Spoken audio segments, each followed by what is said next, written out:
La verdad que el bloqueo sí está fuerte contra Cuba, porque los cubanos tenemos que luchar mucho para sobrevivir. Nos obstaculizan por todos los lados. Me afecta porque hay muchas personas sufriendo a mi alrededor y yo sufro con ellas. Creo que es algo que no hay palabras con que calificarlo. Muy malo, muchos años, mucho abuso.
El bloqueo desgarra y hiere en cada actividad de la vida de los cubanos y no deja de golpear ni un minuto. El bloqueo es una de las medidas de guerra de la administración norteamericana contra Cuba. Una de ellas, una de las que se instauró más rápido en un proceso de varios años, definitivamente. Me parece que el punto de partida tiene que ser la política agresiva que Estados Unidos ha desarrollado contra Cuba desde el mismo momento en que triunfa la Revolución Cubana el 1 de enero de 1951.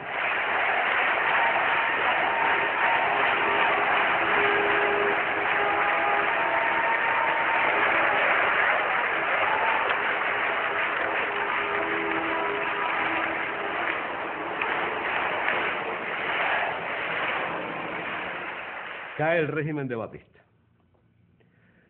La noche del 31 de diciembre, aunque algunos se fueron unos días antes de los jerarcas de aquel régimen, esta gente se va llevándose plata.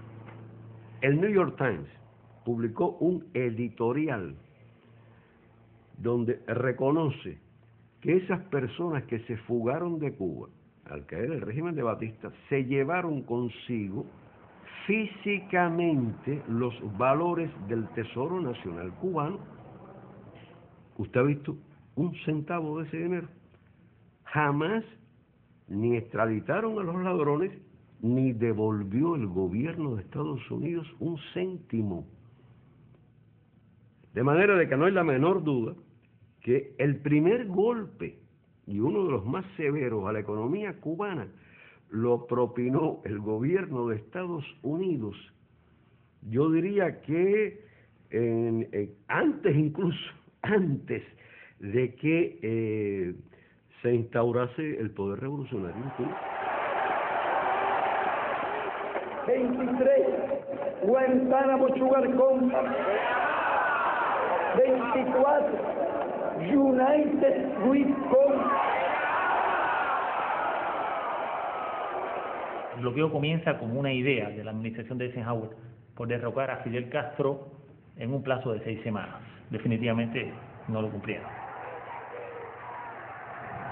Nosotros hemos tomado las medidas pertinentes para resistir y, óigase bien, para rechazar cualquier agresión directa de los Estados Unidos. Si hacen un bloqueo, van a engrandecer a nuestra patria, porque nuestra patria sabrá resistir. No hay duda que resistiremos cualquier bloqueo total.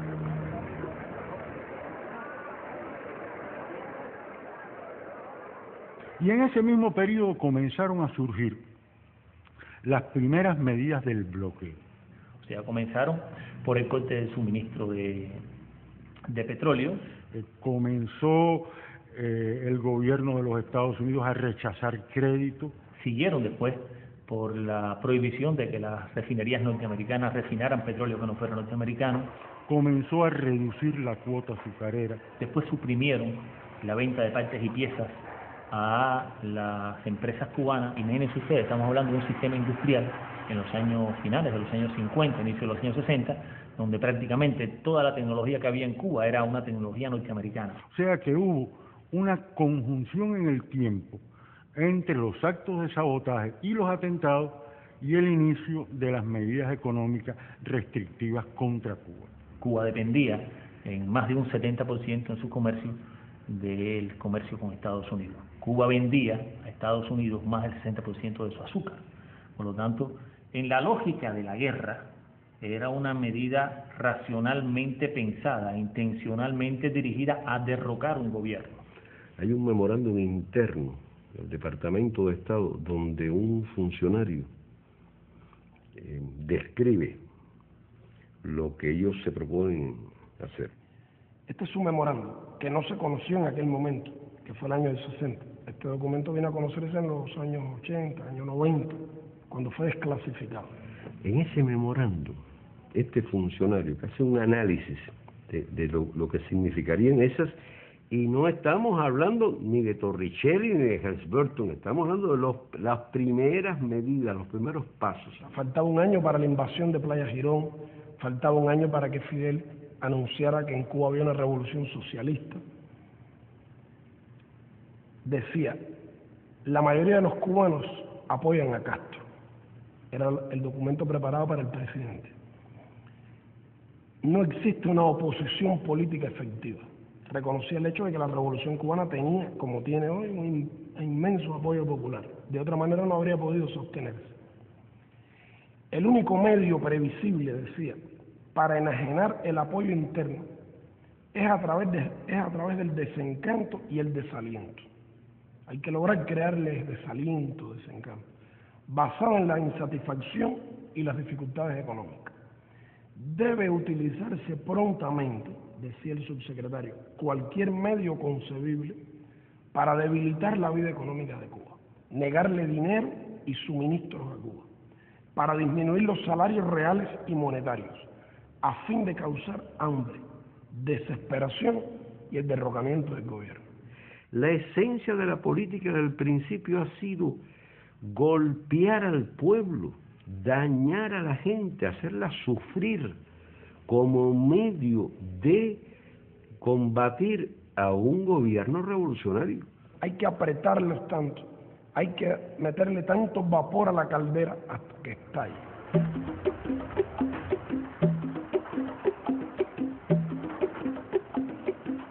El bloqueo nos impide exportar a los Estados Unidos.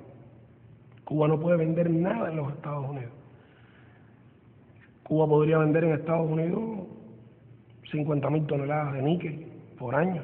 Podríamos vender en Estados Unidos langostas y productos del mar, productos de la biotecnología y la medicina cubana. Podríamos vender tabaco. Un puro cubano en Nueva York se vende hoy de contrabando en $50 el puro.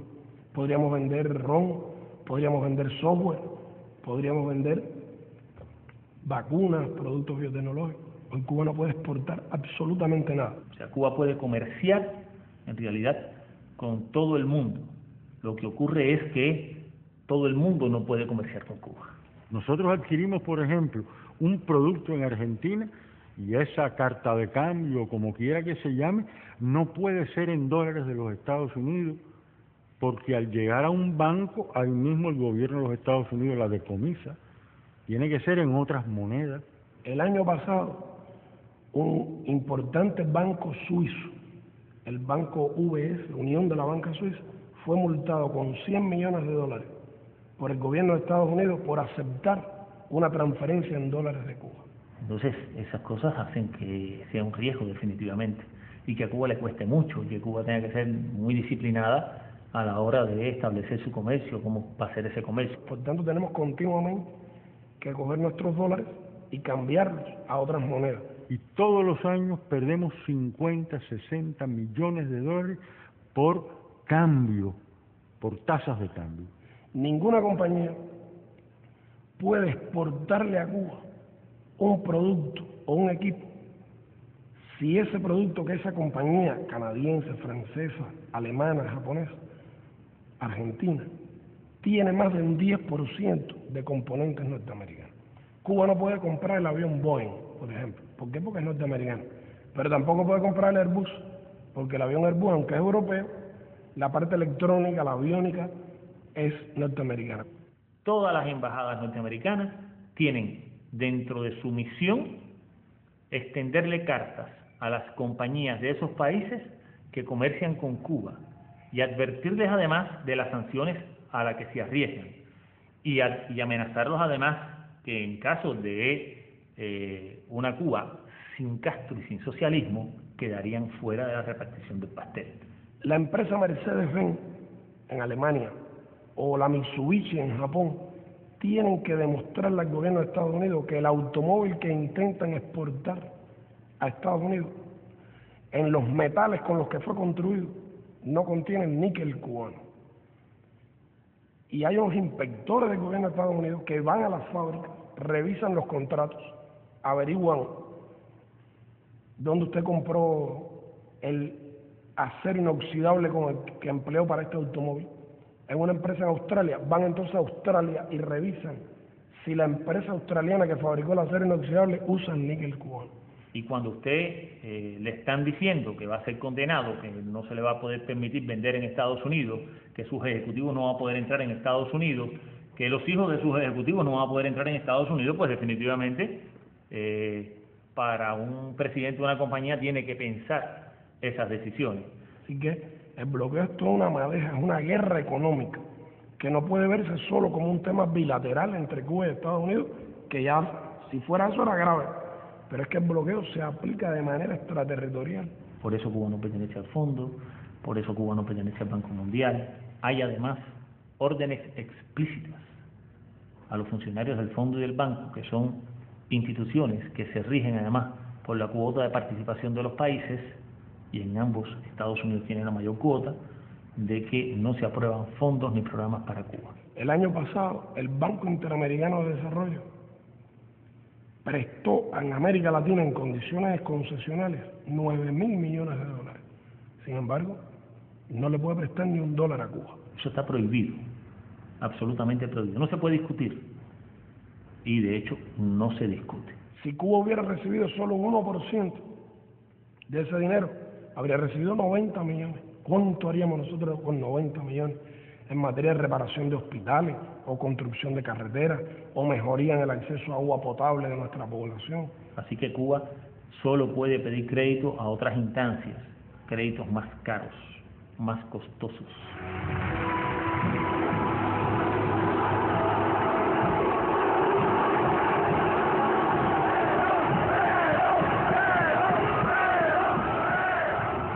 El bloqueo había sido roto por primera vez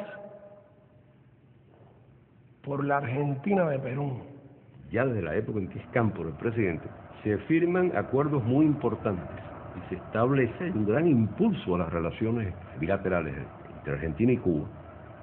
El presidente Perón dio unos créditos a Cuba para comprar en la Argentina en el año 73 y Cuba fue a intentar comprar en la Argentina a filiales de empresas norteamericanas como la Ford, la Chevrolet, la General Motors y otras. No se podía hacer. Nadie podía venderle nada a Cuba, y mucho menos con asociados a empresas norteamericanas. Y Perón dijo que las nacionalizaba si no le vendían a Cuba. Estados Unidos se vio obligado a establecer esa excepción. Y vinieron para Cuba automóviles por primera y única vez en nuestra historia después de la Revolución, marca Chevrolet, marca Ford, equipos de refrigeración Frigidaire, equipamiento que se fabricaba por obreros argentinos con materias primas argentinas en la Argentina.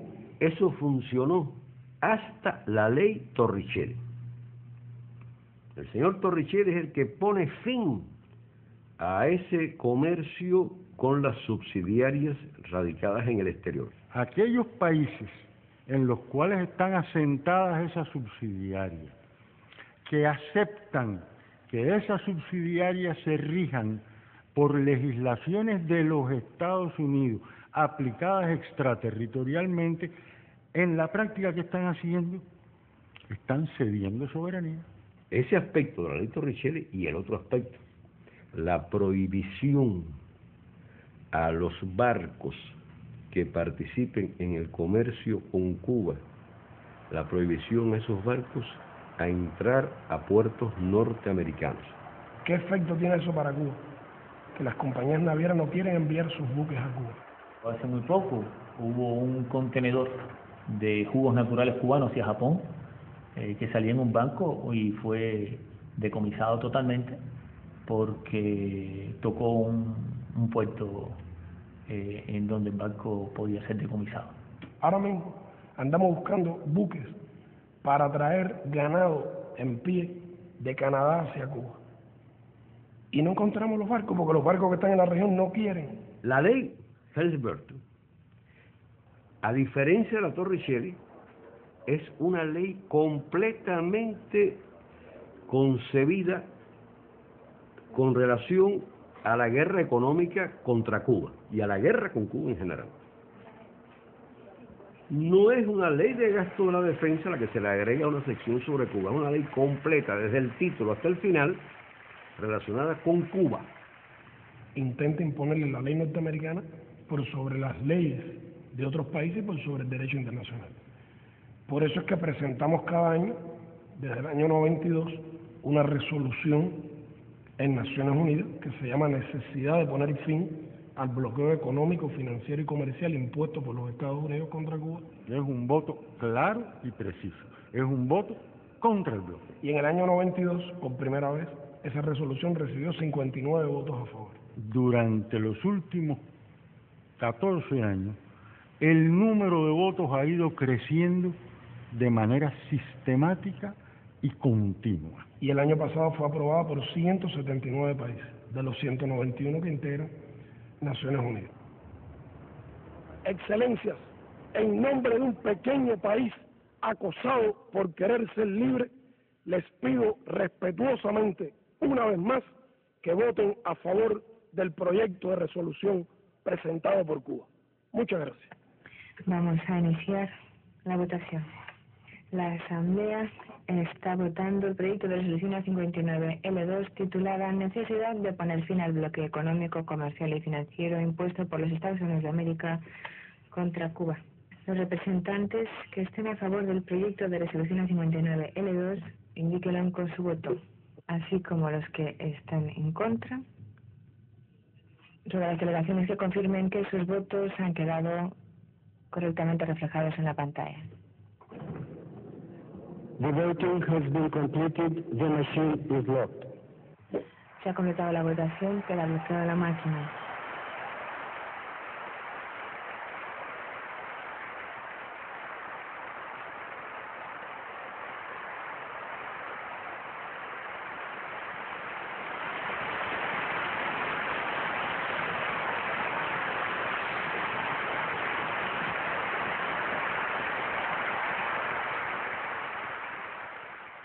Que las resoluciones que aprueba la Asamblea General de Naciones Unidas son recomendaciones.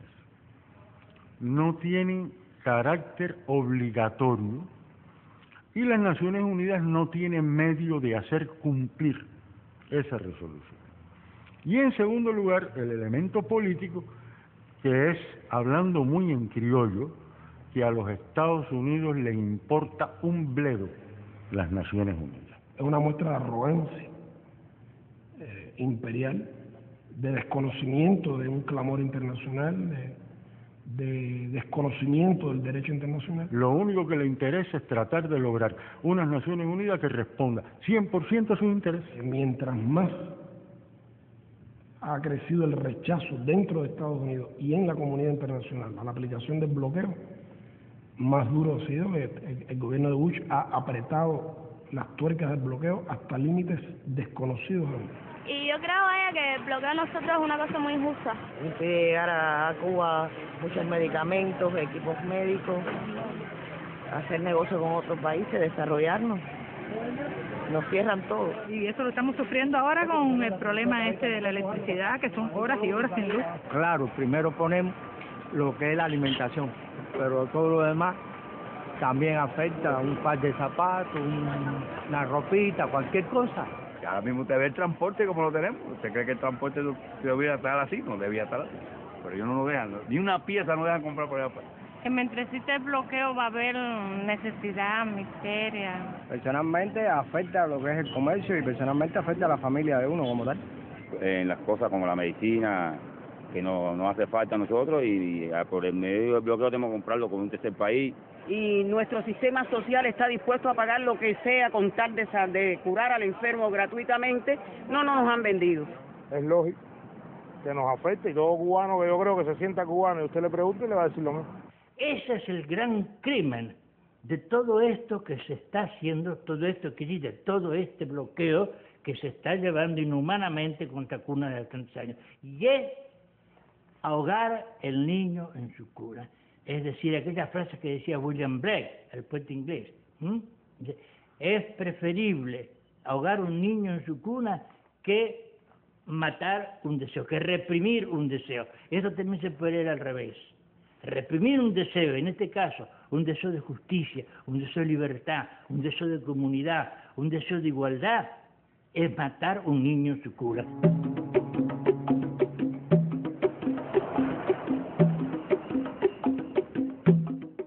El bloqueo nos impide recibir turismo de Estados Unidos. Y el bloqueo, en términos prácticos, está violando la Constitución de los Estados Unidos, porque se prohíbe que los norteamericanos viajen a Cuba. El norteamericano que viaja a Cuba puede recibir penas de hasta 10 años de cárcel y $250,000 de multa. Construir 100,000 viviendas nuevas por año en Cuba es algo que podríamos hacer con 500 millones. La vivienda es el principal problema que tenemos los cubanos durante muchos años. Los últimos 15 años no hemos podido construir las viviendas que necesitamos. Tenemos que construir 100,000 viviendas por año durante 10 años, 20,000 de ellas en la ciudad para enfrentar ese que es el problema más grave. Hacer 100,000 viviendas lo podemos hacer con 500 millones. Y no podemos porque no tenemos ese dinero. Sin embargo, recibir 5 millones de turistas norteamericanos nos proveería $12,000 millones de ingresos brutos y no menos de 4 o 5,000 millones de utilidades. 10 veces más que lo necesario para construir 100,000 viviendas en un año. Una parte del turismo que venía de Estados Unidos eran cubanos que vivían allí. También en eso afecta, porque muchas familias no se arriesgan ahora a sufrir una condena, una multa, por violar lo que está establecido por el gobierno norteamericano. Que antes era de la generosidad de Clinton, que podían una vez al año visitar a su familia. Bueno, ahora con Bush es una vez cada 3, sí le dan permiso, que pueden denegarlo. O sea, usted tiene, ahora el derecho se redujo a que usted puede, una vez cada 3 años, pedir permiso para visitar ya no a cualquier familiar, sino a la familia como ha sido redefinida por Bush. Es un ataque hecho a la familia cubana por el gobierno que supuestamente se ha vendido como defensor de la familia cubana. Así que el bloqueo realmente es el principal obstáculo para un mayor bienestar de los cubanos. El bloqueo realmente afecta la medicina en múltiples formas. Digamos, por ejemplo, obtención de determinados medicamentos que solo se producen en Estados Unidos. Hay que obtenerlo a través de terceros países. Cuando se logra obtener, hay que pagarlo mucho más caro. En el mismo caso de las enfermedades infecciosas, cuando sale un nuevo antibiótico o un producto para combatir un vector, por ejemplo, bueno, tampoco podemos obtenerlo. Conozco casos de gente muy desesperada cuando no tenía una medicina para aliviar el dolor de un anciano o para salvar a un hijo, etcétera. O sea, ha habido mucha mucha rabia, mucha desesperación, mucho sufrimiento, digamos, en la gente. Que haya pacientes que necesitan en un momento determinado un producto que no está en el país y que hay que mandarlo a comprar el norteamericano y no lo podemos obtener, y entonces se ve afectado ese paciente. Un equipo que uno quiera comprar en Japón, por ejemplo, si tiene componentes norteamericanos, no se puede comprar. Como ocurrió con una compañía canadiense a la que le compramos equipos médicos y después fue comprada a su vez por una compañía norteamericana y ahora nos niega las piezas de repuesto porque si no es sancionado por el gobierno de Estados Unidos. Se nos trató de privar de la influencia de las corrientes de la cultura universal. El bloqueo impide de manera sistemática, a partir de sus diferentes regulaciones, en sus diferentes momentos, impide el intercambio de estudiantes de los Estados Unidos de Norteamérica con estudiantes cubanos, e impide el intercambio de profesores de los Estados Unidos de Norteamérica con profesores cubanos. Inclusive ahí se perjudican también los norteamericanos, porque Cuba tiene resultados interesantes y cada día les cuesta más trabajo venir a Cuba para congresos. Por ejemplo, los éxitos de nuestro centro de investigación biotecnológica y de ingeniería genética, todo lo nuevo que se ha creado. Intentaron inclusive que las publicaciones cubanas no pudieran ir a revistas norteamericanas.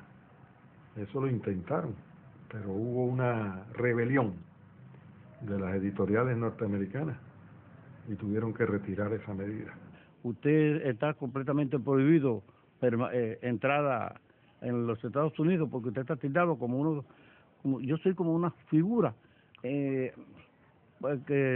represento peligro para ¿cómo se llama? Para los Estados Unidos. No puede ser, porque yo lo único que hago es cantar. El arma mía es el canto en mi boca. Yo no cojo a mí, mi mano está limpiecita, automáticamente limpia, no tengo nada que ver con ningún tipo de arma. Ahora, si con la voz usted emite, usted mata o eso, no está bien, pero yo creo que mi voz no, al contrario.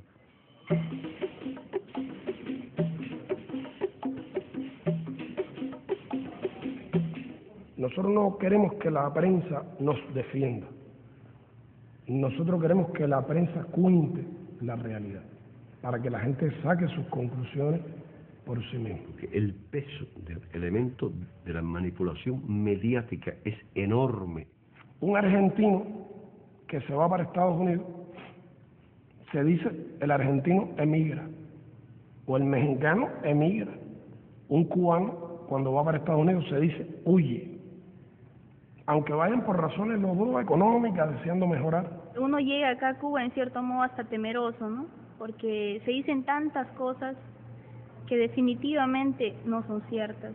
Para eso Bush ha dedicado 59 millones, que logran que los grandes periódicos, mucha prensa en el mundo, acepte publicar cosas contra Cuba, tergiverse, le dan dinero a Reporteros Sin Fronteras. De hecho, los 59 millones que le han dado a este año a esos grupos es mucho más que el dinero que Cuba dispone para enfrentar algunos de los programas con los cuales se benefician millones de ciudadanos cubanos. Artículos pagados en los principales periódicos, programas de televisión, eventos contra Cuba, como el que se dio hace poco en la República Checa. A veces a nosotros nos dicen, regresamos a nuestros países, ¿no? Y la visión se nos ha abierto mucho. Y cuando uno empieza a hablar un poco de Cuba, es cierto que muchos te dicen, oye, a ti te han cambiado la manera de pensar, ¿qué te están diciendo de Cuba? Pero tendrían que estar aquí para ver lo que realmente sucede. Ha faltado que de verdad se reporte con objetividad, con amplitud sobre este tema. La gran prensa norteamericana evade contar esta realidad. Y a pesar de esa injusticia y a pesar, como decía mi compañera, a pesar de todo este bloqueo que le hacen a Cuba, es admirable la manera en cómo este pueblo puede salir adelante. Es una cosa muy muy interesante y cada persona que llegue a este país creo que le hace falta muy poco tiempo para darse cuenta de la realidad.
Yo me he reunido aquí con senadores, congresistas norteamericanos que han venido a Cuba defendiendo la política de la administración, pero han aceptado venir. Y muchas veces, casi siempre hemos tenido una conversación más o menos en estos términos. Yo les digo, bueno, ¿por qué ustedes nos bloquean? Porque su gobierno intenta matarnos por hambre, por enfermedades, porque ustedes no reconocen nuestros derechos de pequeño país. Bueno, nosotros los bloqueamos a ustedes porque es que ustedes no son democráticos. En primer lugar, es una tontería, es una mentira, un argumento carente de seriedad. Todo el mundo sabe, las Naciones Unidas, fuera de las Naciones Unidas, que Estados Unidos ha tenido y tiene excelentísimas relaciones con países cuyos gobiernos ellos mismos no describen como democráticos. ¿Y qué es lo que no les gusta a ustedes del modelo cubano? Bueno, no nos gusta que ustedes tienen un solo partido. Y bueno, nosotros creemos que si no hay más de un partido, no hay democracia. La lista es muy larga de países donde no hay nada que se parezca al sistema occidental que ellos imponen como paradigma. ¿Cuántos partidos hay en China? Mire, China tiene un solo partido igual que Cuba y sin embargo ustedes tienen relaciones, comercian con ellos. Bueno, pero es que China es un gran mercado. La lista es larguísima y con todos esos países Estados Unidos mantiene excelentes relaciones. Pero mira, Arabia Saudita, ustedes critican a Cuba porque hay un partido, pero en Arabia Saudita no hay ningún partido. Y hay otros países donde hay. Y en Arabia Saudita las mujeres no pueden manejar un automóvil en la vía pública. Ah, bueno, pero usted tiene que comprender que es el petróleo, me dice. Y relaciones, sobre todo en lo económico. Es que la política exterior de un país no puede fundamentarse solo en intereses. Tiene que fundamentarse en principios. Es la diferencia entre ustedes y nosotros. Tiene que haber una ética. Ellos nunca le han preguntado a ningún país cómo se organiza a la hora de apoderarse de sus minas, de su petróleo, de lo que les interesa. Por tanto, ustedes no pueden venir a hablarnos de que ustedes quieren la democracia en Cuba, entre otras cosas porque ustedes no son precisamente un modelo democrático. Un país donde se necesitan $9 millones para ser elegido senador y más de 100 millones para ser presidente, no es un país democrático. Porque el sistema norteamericano realmente es para tontos. Sistema corrupto, carente de representatividad. El presidente se robó las elecciones una vez y la robó la segunda vez, según muchos piensan. Y nosotros no aceptamos su modelo, reivindicamos nuestro derecho a tener nuestro modelo, nuestras elecciones, nuestra manera de gobernar nuestro país. Una de las cosas más simpáticas que me tocó vivir acá, bueno, y más leccionadora, fue que como yo soy padre de una cubana, y como ya vivo ya hace más de 5 años, me dieron la posibilidad de votar en la elección. Tú llegabas y ibas a los lugares públicos, ¿entiendes? La bodega, y veías la bibliografía de ellos, una cosa pequeña, de una hoja tamaño carta, donde tú veías simplemente las cosas que él había hecho en su vida. Y tú el día de la elección llegabas y votabas, se comentaba, se discutía, se analizaba de por qué este otro candidato, ¿entiendes? Todo eso, pero nada de que él anduviera por las calles paseándose, ni que el otro candidato anduviera por acá ofreciendo cosas, no, todo lo contrario. Ahora tenemos un delegado que él, digamos, hace muchas cosas por el bar, pero es un tipo que no deja su trabajo, que está todo el día trabajando y que llega después de cierta hora y te atiende en un lugar donde tú puedas hablar con él o él va a ver cualquier problema que hay y te va a ver a la casa. Trata de mantener todo, digamos, organizado, todo bien. Si fuera una periodista norteamericana, estoy seguro que ya me habría hecho la pregunta, porque ellos lo repiten mucho. No, pero hay quien piensa que ustedes están muy contentos con el bloqueo, que ustedes no quisieran que lo levantaran. Ellos dicen, pretexto de los cubanos, Cuba está mal porque está mal administrada. Siempre yo les digo, y si es un pretexto, porque ustedes no nos quitan el pretexto, levanten el bloqueo y quiten el pretexto para que demuestre que nosotros no tenemos razón. Vamos a hacer una cosa, levántenlo por un ratico nada más. Un año, digamos, un año sin bloqueo, a ver quién ganó.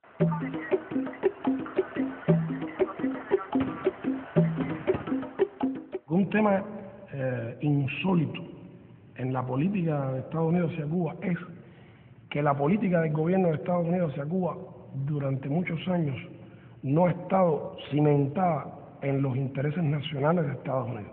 Porque si Estados Unidos formulara una política hacia Cuba, bueno, no habría duda que fomentaría el comercio con Cuba, las relaciones. Las administraciones norteamericanas se han caracterizado, yo creo, en su historia por ser siempre muy pragmáticas. y manejan siempre esa filosofía de si no puedes vencerle, hazlo tu amigo, ¿no? En el caso de Cuba, ellos realmente lo han hecho siempre a la inversa. No han podido vencernos, pero no pueden ser nuestros amigos. Nosotros le hemos propuesto al gobierno de Estados Unidos colaborar en el enfrentamiento a las drogas, o en la lucha contra el terrorismo, o para evitar la migración ilegal, y el gobierno de Estados Unidos, aun cuando esto le conviene y es bueno para sus intereses, lo rechaza, porque teme la reacción de los grupos extremistas de Miami. Esa emigración reaccionaria que vive del negocio de la política contra Cuba ha sido un gran perdedor durante 45, 46 años. Siempre han perdido, teniendo centenares de millones de dólares, siempre han perdido. Y lo que ha ocurrido es que la política hacia Cuba ha sido secuestrada por estos grupos terroristas cubanos, grupos extremistas organizados en Estados Unidos, que son apenas 20 o 30 familias cubanas, pero que son las que tienen el dinero, no representan los intereses de la mayoría de los cubanos que han ido allí, que han emigrado por razones económicas, sino que son los antiguos batistianos, los antiguos dueños, los antiguos explotadores y torturadores en Cuba que se fueron para ahí y que tienen gran influencia. No hay que olvidar que el hermano del presidente de Estados Unidos es el gobernador de la Florida. Y entre otras cosas, una de sus fortalezas está en sus relaciones tan estrechas con la parte más reaccionaria de la emigración cubana.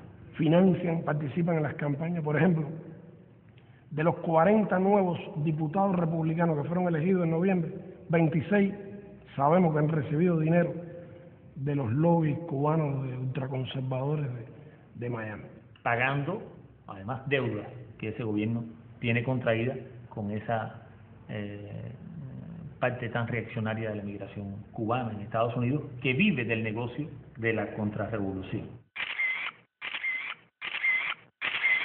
Estos son los que están detrás de la redacción del plan de Bush para Cuba, que es, según dice al comienzo en su introducción, cuando lo presentan, es como un conjunto de acciones a tomar al amparo de la ley Helms-Burton para lograr los propósitos de esa ley. Este es un plan de subversión de Cuba, de destrucción de la revolución para después anexar a Cuba. La ley dice con todas sus letras que su objetivo es lograr el fin de la revolución cubana. Bush declaró: no estamos esperando que se vaya Fidel, estamos trabajando para sacarlo cuanto antes. Que después del fin de la revolución cubana habría lo que ellos llaman un periodo de transición y después lo que ellos llaman una etapa democrática. Y define por escrito, está puesto ahí en una ley del Congreso, requisitos para que el gobierno de Estados Unidos considere que ya no está el régimen de Castro, que ya hay una transición o que ya hay una democracia. El primero, el más importante, es el referido a las propiedades que fueron nacionalizadas en Cuba al principio de la revolución. Estados Unidos nombrará en Cuba, después que logre derrotar a la revolución, nombrar un gobernador para Cuba y convertir a Cuba en una provincia de Estados Unidos. Desarmar todo el país, quitarle las cooperativas a los campesinos, quitarle la finquita a cualquiera de esos más de 100.000 campesinos que recibieron su tierra por la reforma agraria. Bush ha dicho: nuestra política hacia Cuba es el cambio de régimen. Por supuesto, desaparecería la educación gratuita, la salud, todo eso está explicado en el plan de Bush. Todo eso es violatorio de la Carta de Naciones Unidas, violatorio del derecho internacional. Un gobierno, por poderoso que sea, no puede arrogarse el derecho de cambiar las autoridades de otro país.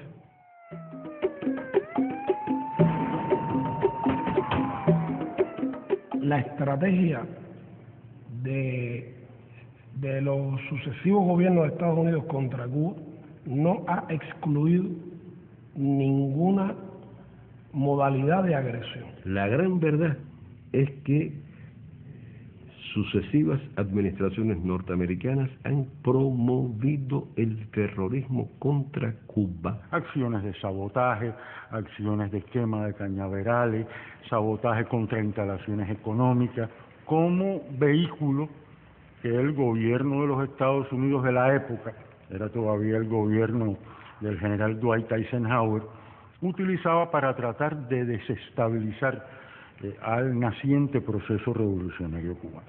Hemos tenido que resistir la agresión militar.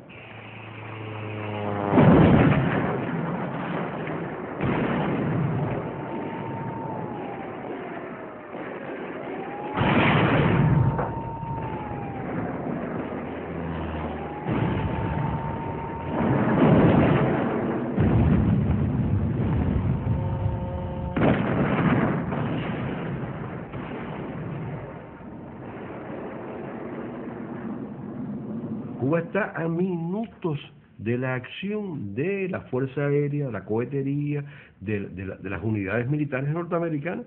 Desde Estados Unidos han venido lanchas artilladas que han disparado contra poblaciones civiles en Cuba. Hemos tenido que soportar la guerra sucia, la organización por la CIA de bandas armadas que operaron en Cuba entre el año 60 y el 67, en que logramos derrotar, que llegaron a tener miles de hombres armados que asesinaron campesinos, asesinaron a jóvenes que habían ido a alfabetizar a las montañas y a las zonas rurales de nuestro país, estudiantes casi niños. En ese momento se creó la más grande estación de la CIA que ha existido nunca. Funcionó en Miami. Miles de cubanos fueron allí entrenados en técnicas de demolición, de sabotaje. Hubo el intento de asesinar al Che tirándole con una bazuca en el momento en que fue a intervenir ante la Asamblea General de Naciones Unidas en diciembre del 64. Otra vertiente más cercana es el apoyo, la financiación, el suministro y el aliento que desde el territorio de los Estados Unidos se ha realizado hacia grupos terroristas, tanto dentro de Estados Unidos como en otros países, para que actúen contra Cuba. Manos asesinas colocan bombas incendiarias de fabricación yanqui en el Encanto nacionalizado, un centro de trabajo en el que ganan su sustento miles de familias cubanas. En el mismo centro de La Habana, poniendo en peligro gran número de hogares cubanos, provocan un incendio de grandes proporciones.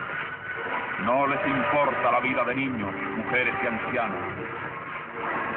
Con estos actos de barbarie, el imperialismo yanqui pretende destruir nuestras riquezas nacionales y paralizar la producción y promover la escasez. Estuvo la voladura del buque La Cubre, donde murieron más de 100 personas, incluidos marineros franceses y belgas.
Por la soberanía, Estados Unidos por la intervención, Cuba por la cultura, Estados Unidos por la ignorancia, Cuba por los alfabetizadores asesinados, Estados Unidos por los asesinos.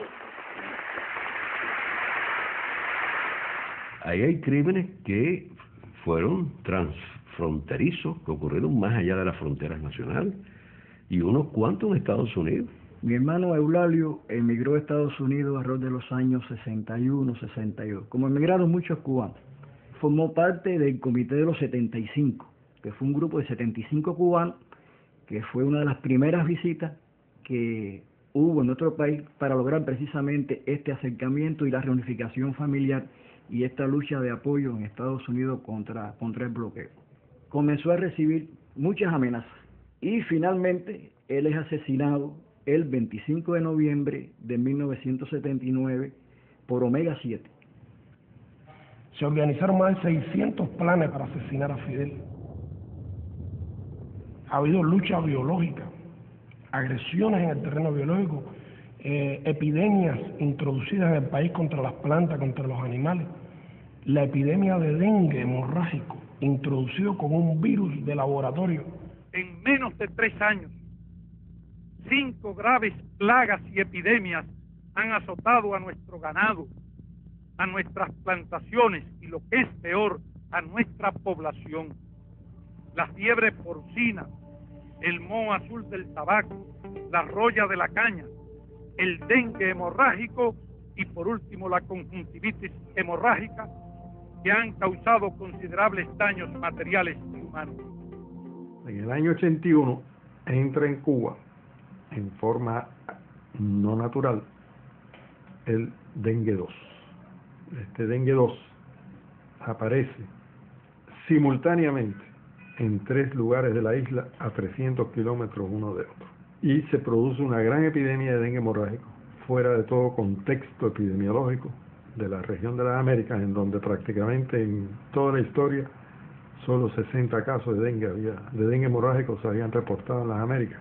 Y la epidemia cubana se reportaron 10.000 casos de dengue hemorrágico, con 158 muertos, de ellos 101 niños y 57 adultos, y un costo económico de $103 millones en 4 meses, pero logramos controlar la epidemia. En los años 90 comienza todo un complot para destruir el turismo hacia Cuba, que crecía en aquellos años. ¿Por qué vía? Por la vía de poner bombas en los hoteles. En el instante en que yo me percaté de que ya no había nadie, me levanté y me dirigí a poner el explosivo. Llegué, entonces me acerqué como que iba a pedir algo por si la gente me observaba allá, y me senté a ver si salía el bartender. Él no estaba en este momento acá, entonces yo ya traía abierta la maleta con el explosivo enfrente. Lo único que hice fue observar para los lados y disimuladamente saqué el explosivo y lo metí acá y le di vuelta, lo metí y le di vuelta acá. No es solo acabar con la revolución cubana causando hambre y desesperación al pueblo cubano, pero además también matando gente inocente. Hay miles de familias cubanas que perdieron un familiar. Más de 3.000 cubanos han muerto víctimas de acciones terroristas a lo largo de todos estos años. Eso es lo que se llama terrorismo internacional, que existió y que existe, que nació del patrocinio de determinados sectores norteamericanos, en los cuales los Bush ocupan un lugar privilegiado.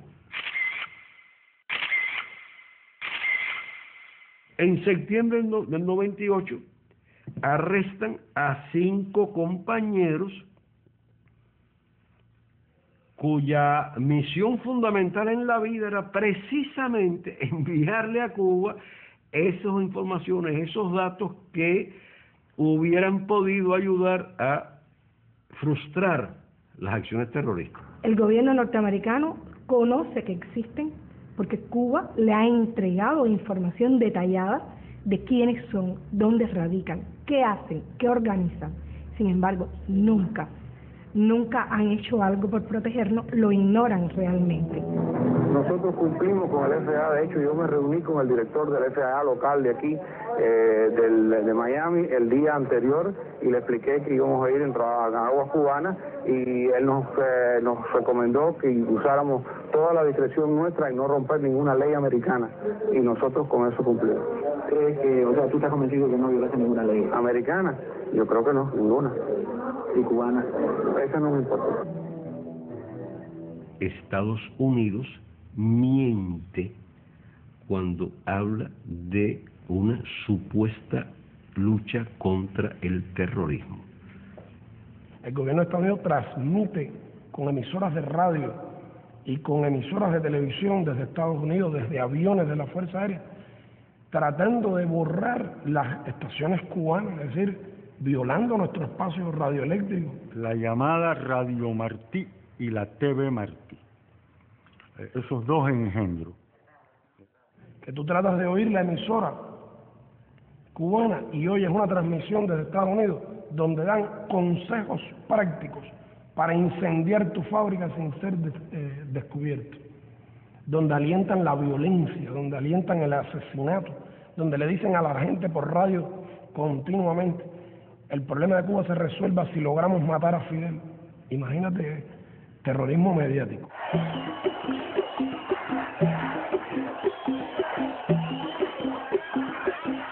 Si el pueblo cubano tiene algún mérito, es sobre todo su proeza de los últimos 15 años.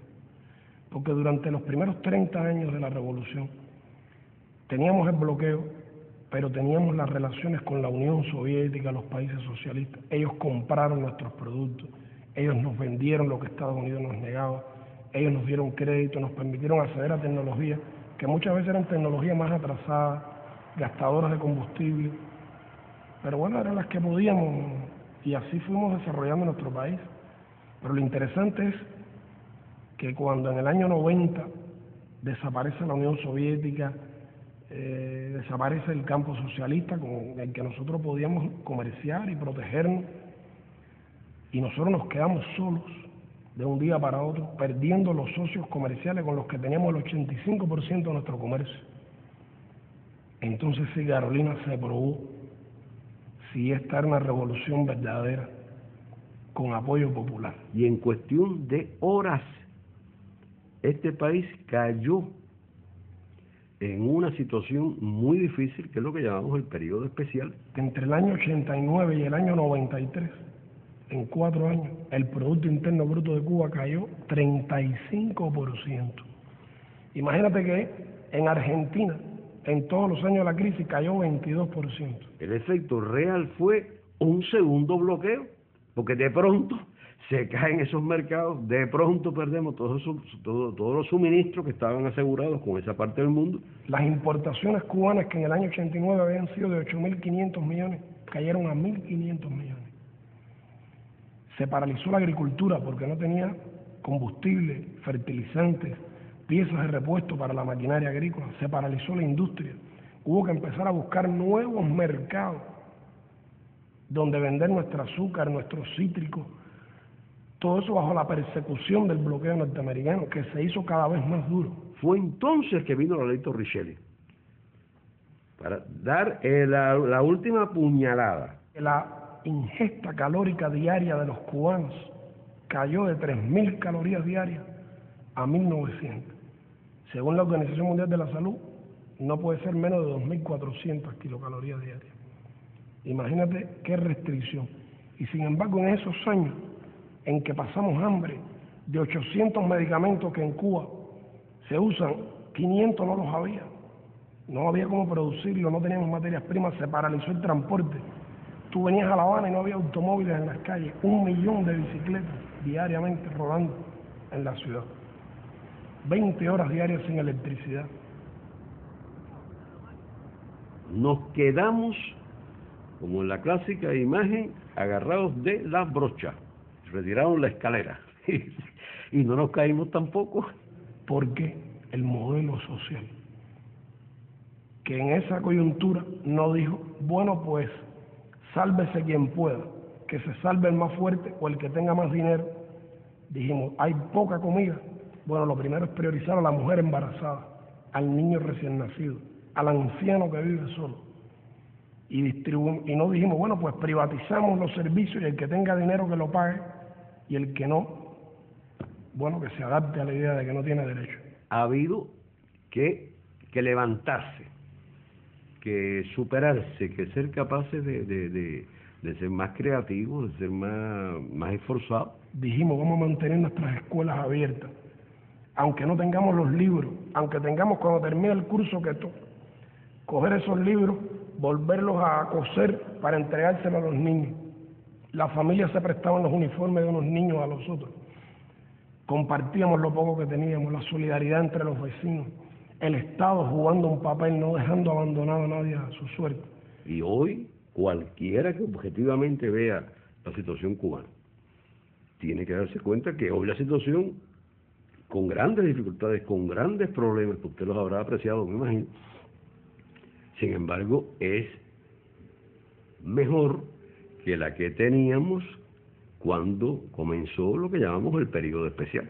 Empezamos a desarrollar el turismo, aceptamos un poco de la inversión extranjera, desarrollamos nuevos rubros de nuestra producción, empezamos a producir nuestro propio combustible y poquito a poco fuimos saliendo adelante.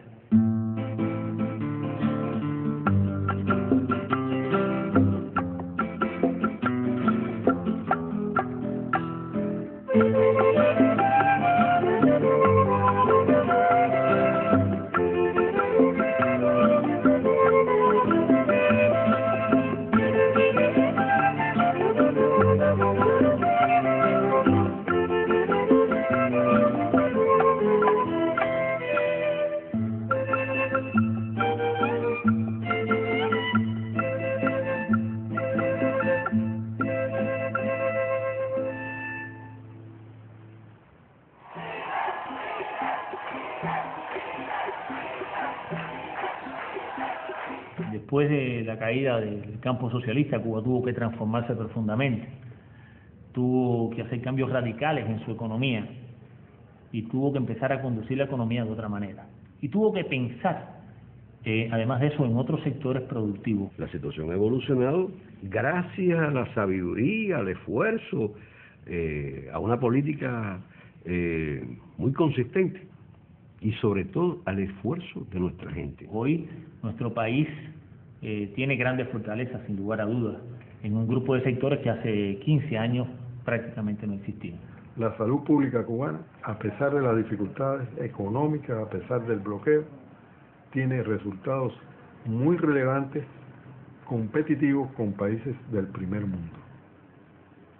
Nuestro país ha tenido que hacer esfuerzos extraordinarios para, por ejemplo, aumentar la esperanza de vida de los cubanos, que ya sobrepasa los 75 años. Cuba cerró este año con 6.8 de tuberculosis, 6.8 por 100.000. Y ahora nos estamos proponiendo eliminar la tuberculosis en Cuba, cuando hasta en los países desarrollados está aumentando la tuberculosis. Una mortalidad infantil de 5,4 por 1000 nacidos vivos, que es una de las más bajas del mundo. O sea que hoy en día, cuando usted analiza los indicadores de salud de Cuba, todos están muy por encima de la región y ya a nivel de país desarrollado. Tenemos un sector biotecnológico y farmacéutico, que es un sector de punta, que ya le transfiere tecnología y le vende tecnología hasta a empresas norteamericanas. Hay una empresa norteamericana que se llama CancerVax, está radicada en Texas, que logró que el Departamento de Tesoro le diera un permiso para comprar tecnología cubana. Tecnología cubana para una vacuna terapéutica contra el cáncer. Cuba es el único país que ha vivido una crisis económica y social de esa magnitud sin afectarse los intereses, los indicadores sociales. En la educación ha sido igual. Hemos tenido que hacer esfuerzos enormes para poder desarrollar un sistema educativo verdaderamente universal y gratuito. El sistema de enseñanza en Cuba, el sistema de enseñanza artística en Cuba, constituye un modelo para América Latina.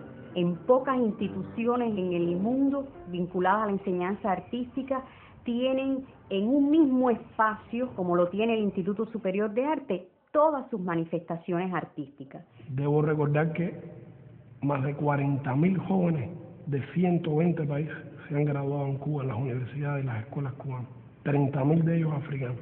Ahora mismo estudian en Cuba más de 16.000 jóvenes becados gratuitamente. La escuela cubana son aulas de 25 personas los máximos y hay un microscopio para cada chico, o sea, eso está garantizado.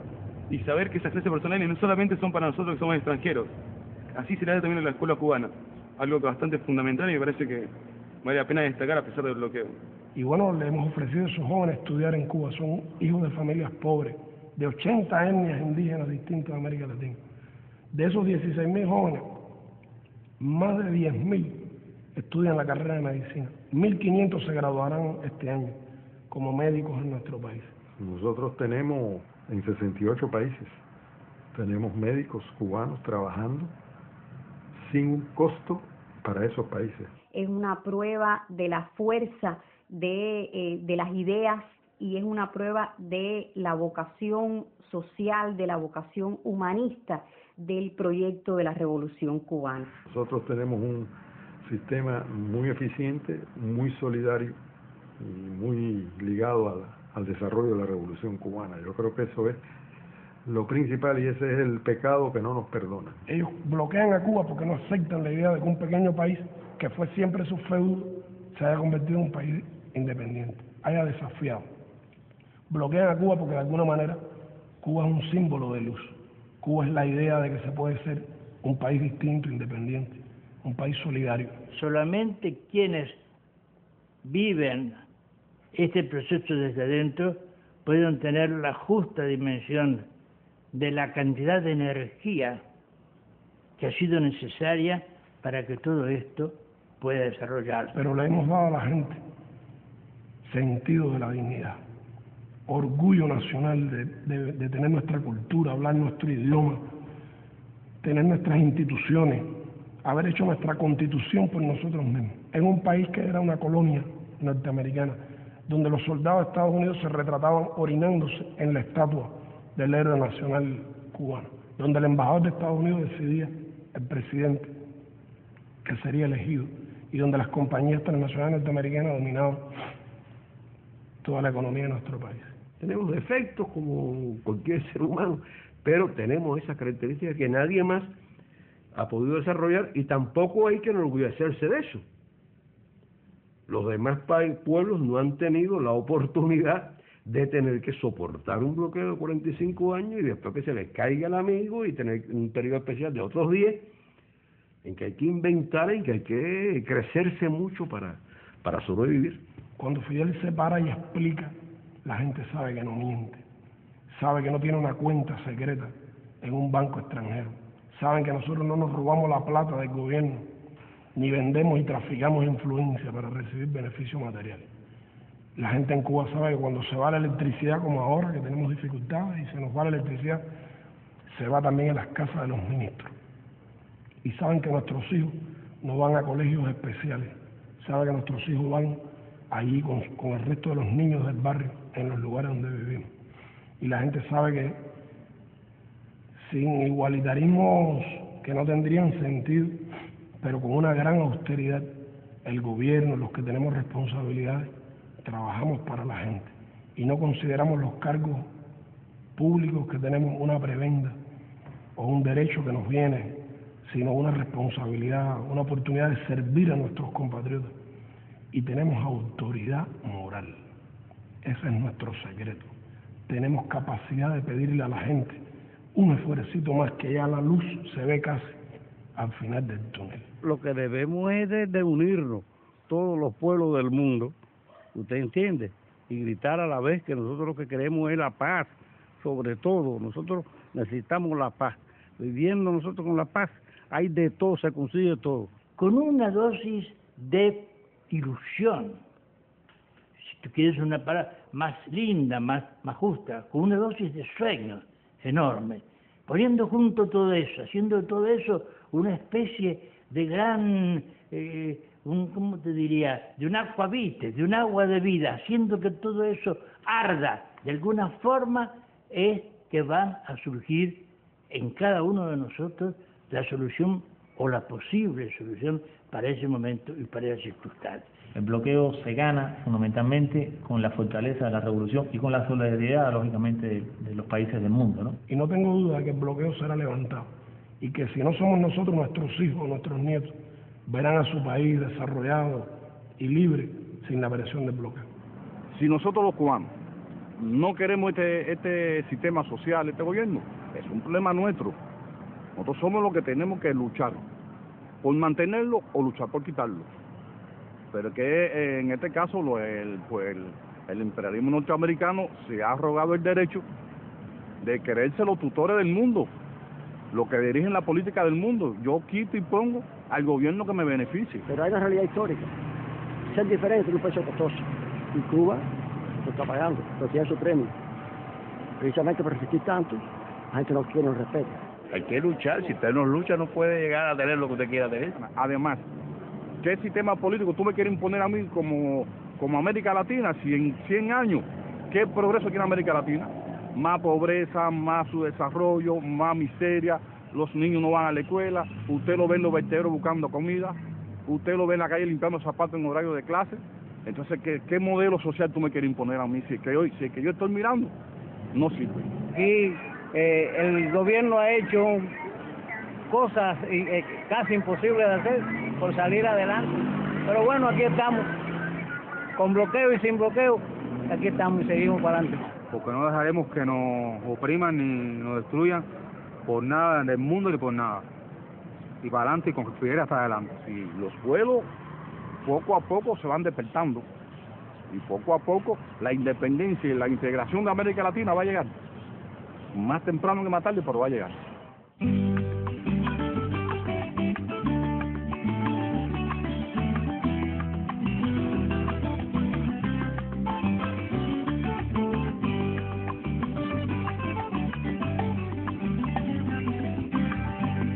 Foráneos más de uno ya llegaron,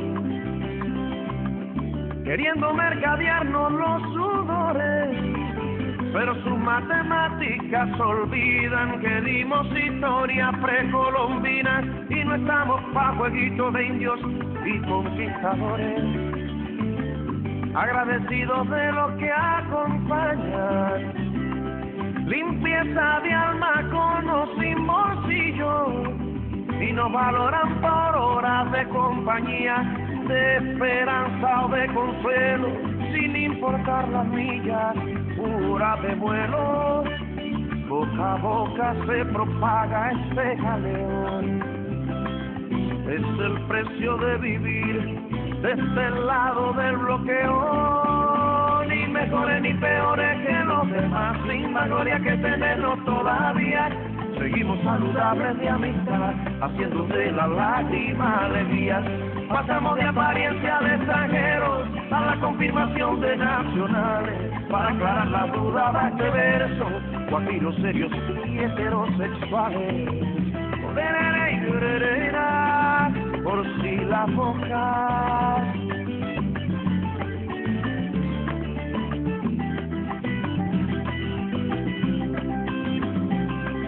Por si la mosca. Ni mejores ni peores que los demás, sin más gloria que tenerlos todavía. Seguimos saludables de amistad, huyendo a la epidemia bobería, sin farándula ni piña ni intenciones de colgarnos a los movimientos. El tiempo nos revienta de canciones, obreros de los buenos sentimientos, ni mejores ni peores que los demás, sin más gloria que tenernos todavía. Seguimos saludables de amistad, haciendo de la lágrima alegría. Pasamos de impresión como extranjeros a la confirmación de nacionales. Para aclarar la duda fue este verso, guajiros serios y heterosexuales. Por si las moscas.